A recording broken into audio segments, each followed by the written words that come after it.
Across the wires and through the air, those who seek will find me there. Story, wonder, voice, and art, find the ears and find the heart.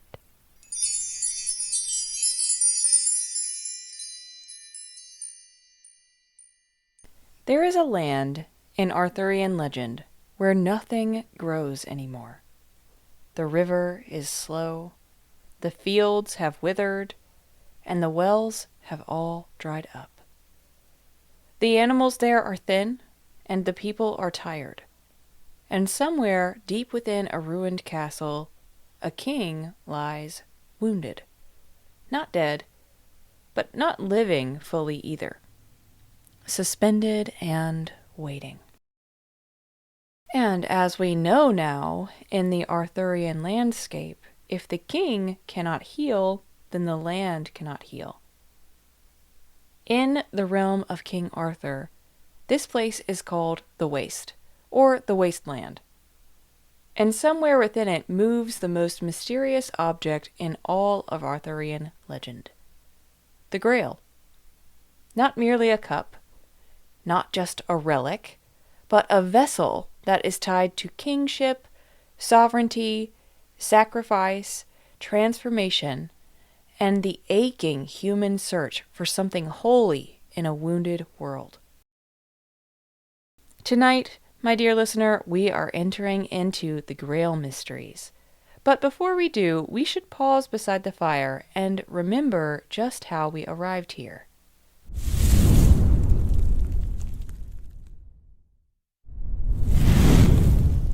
Welcome to Wishcrafting, and welcome to one of the last episodes in my series exploring the myth and legend of King Arthur. I wanted to take a second at the top of the episode to kind of recap what we have talked about this far. Because the story of Arthur was never just a story of a king, right? Perhaps you've noticed that.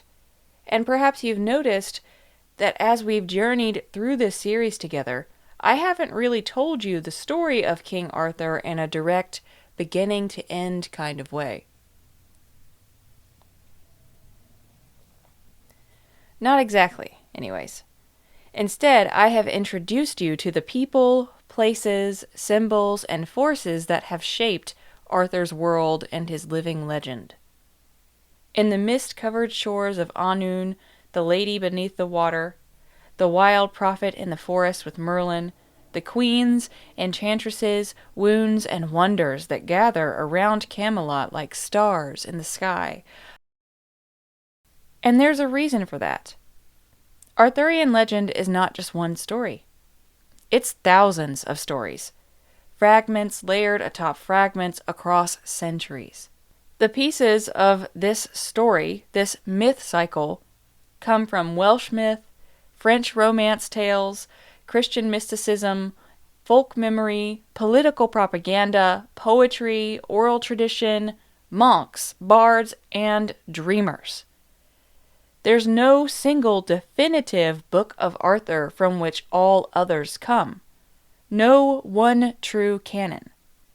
The legend sprawls, branches, and contradicts itself, transforming with every single generation and person that tells it. And yet, even without me giving you every battle, every lineage, every knightly adventure, you still know what happened. You know there was a king named Arthur. You know there was a sword, a round table, a wizard, a queen, a betrayal, and a final battle. You know that Camelot falls. Somehow, you already know these things. That is how enormous this legend is. And that's how deeply rooted it is in the imagination of our world. Arthur stopped being a character a very long time ago, and instead became a mythic language. So, rather than simply retelling the stories beat for beat, I wanted to introduce you to the story itself, the strange spiritual ecosystem surrounding Arthurian legend. to explore why these stories endure, what ancient magic lives beneath them, and why centuries later we still return to the shores of Avalon. Because the Arthurian legends are not remembered simply because they're entertaining. They're remembered because they touch something ancient inside of us, something longing for meaning, for purpose, for the sacred, for a lost kingdom, or the hope that what is broken might one day be healed. And nowhere is that longing more visible than in the mystery of the Grail. The Holy Grail is one of the most recognizable symbols in Western mythology. Even people who have never read Arthurian literature know the phrase. The Grail has become shorthand for the impossible quest, the ultimate truth, divine wisdom, or the thing that humanity searches for but rarely attains. In the earliest Arthurian stories, the Grail is much more strange. It's unstable and changing. Literally. Sometimes it's a serving dish, sometimes it's a glowing rock, sometimes it's a cup. Sometimes it's a sacred vessel carried through a castle procession by mysterious maidens. And notably, the earliest Grail stories do not always explicitly connect it to Christ. That connection between Christ and the Holy Grail happened and grew stronger over time, which tells us something fascinating and not particularly obvious, that the Grail didn't begin as a Christian object at all. Long before medieval knights searched for the Grail, Celtic myth was already filled with magical vessels. And if you listen to the Annwn episode, this is going to already sound familiar. In Welsh myth, the cauldron of Bran could restore the dead, not fully to life, but to a strange half-life. In the Tales of Caradwen, the cauldron grants inspiration, transformation, and divine wisdom. And in the story of the Spoils of Annwn, Arthur himself journeys into the otherworld to retrieve a magical cauldron, a vessel rimmed with pearls, a vessel connected to rebirth and guarded by supernatural forces. And just like that, the Grail begins feeling less like a random Christian relic and more like the descendant of something older. Because you see, magical vessels appear again and again and again in Celtic myth. They appear and they feed the dead. They restore kings, grant inspiration, reveal truths, and fuel the Fae's endless feasting. And more importantly, they transform those who approach them. In the Celtic mythic landscape, the vessel is not merely an object, but can you guess? A threshold, which seems to be my favorite word this summer. One of the most important figures in the entire Grail mythic traditions is the Fisher King, or the Wounded King, a motif that has lived on just like Arthur has. In many versions of the story, the Grail resides in a hidden castle ruled by a king who suffers from a terrible wound, often to the thigh or to the groin. And this is a wound that never heals. Because the king is wounded, the land itself becomes barren. This idea is ancient and far older than Arthurian romance, because as we know, in many mythic traditions, the ruler and the land are spiritually married or connected. If the king is corrupted, the kingdom suffers. And so the Grail quest is not merely about finding a magical object, but about healing the wound at the center of the world. In the waste, the rivers drying up, the crops failing, the spiritual sickness that spreads across the land, they all mirror an inner wound left unresolved. And honestly, this may be one of the reasons that Grail legends still resonate with many of us deeply today. Because we recognize the wasteland, and we recognize the wounded king. We recognize them within and through experiences that we've had. We know what it feels like to live in a culture that's spiritually exhausted, that's disconnected from meaning and nature and each other. And while Grail stories are often some of the most action-packed of Arthur's tales, the Grail stories ask us a terrifying question. What happens when the wound at the center of society goes unhealed for too long? We're arguably living in that answer right now, but that's a conversation for another time.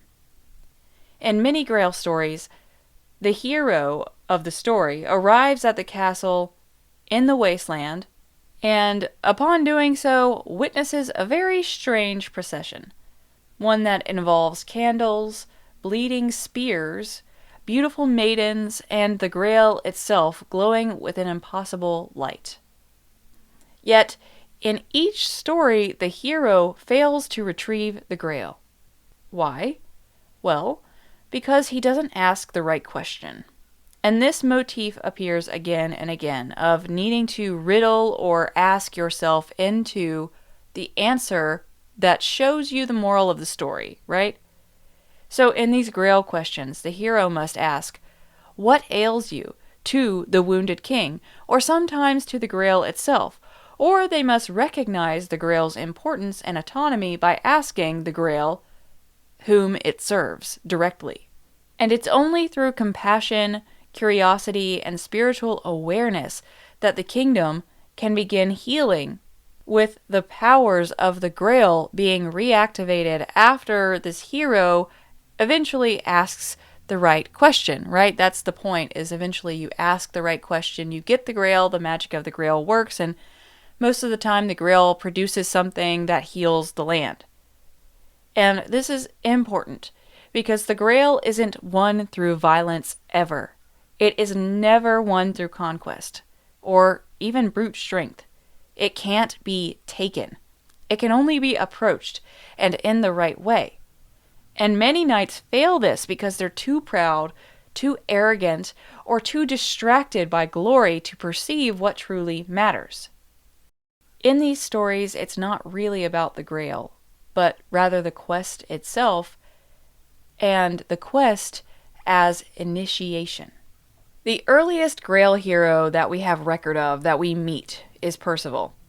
And Percival is deeply naive. He enters the world of King Arthur almost childlike, uninformed and completely ignorant of courtly behavior, which makes him strangely perfect for initiation stories, because he's a fool, and we all start as the fool. Percival is not wise because he already knows everything, but he's wise because he's capable of transformation.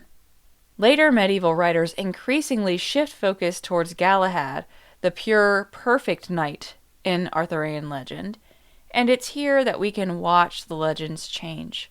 The older, stranger, folkloric atmosphere slowly becomes more overtly Christianized.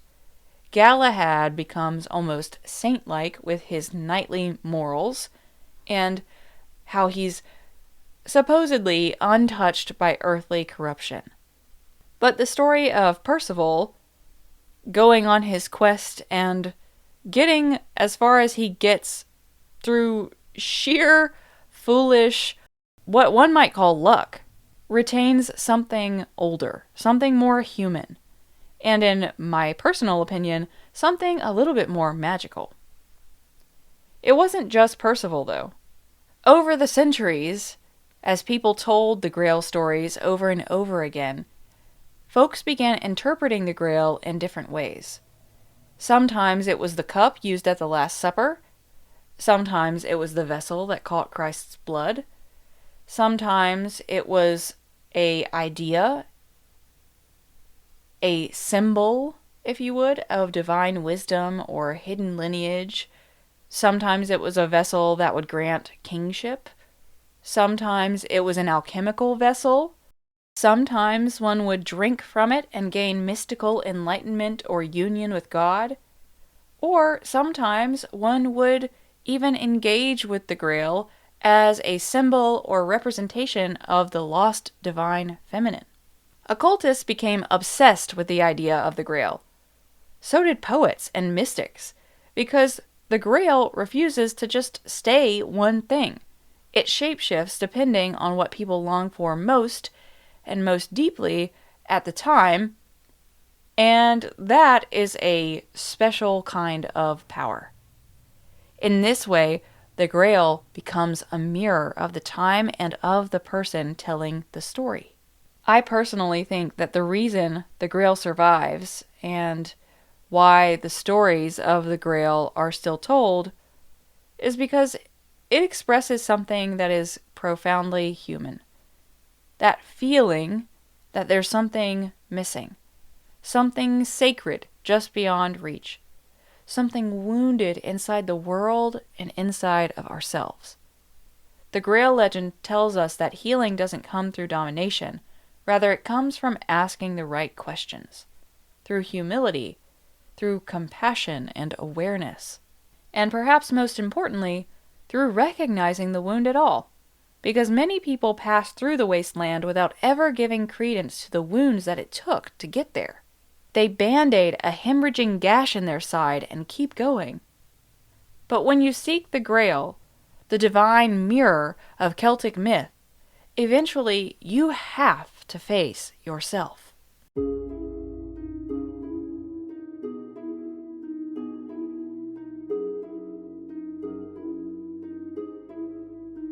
Eventually, the Grail marks the beginning of the end.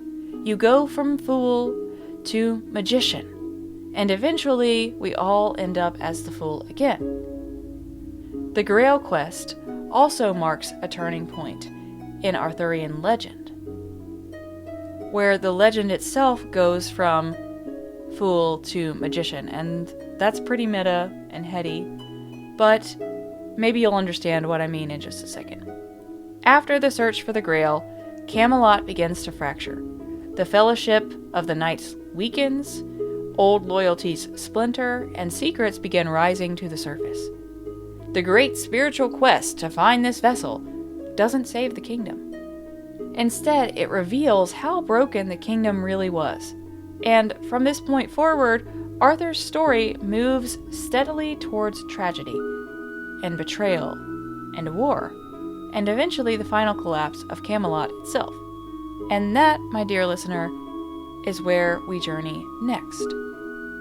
And we will see how a story and a myth cycle goes from being a legend to being legendary, and to being something that still lives in the mythic Welsh landscape today.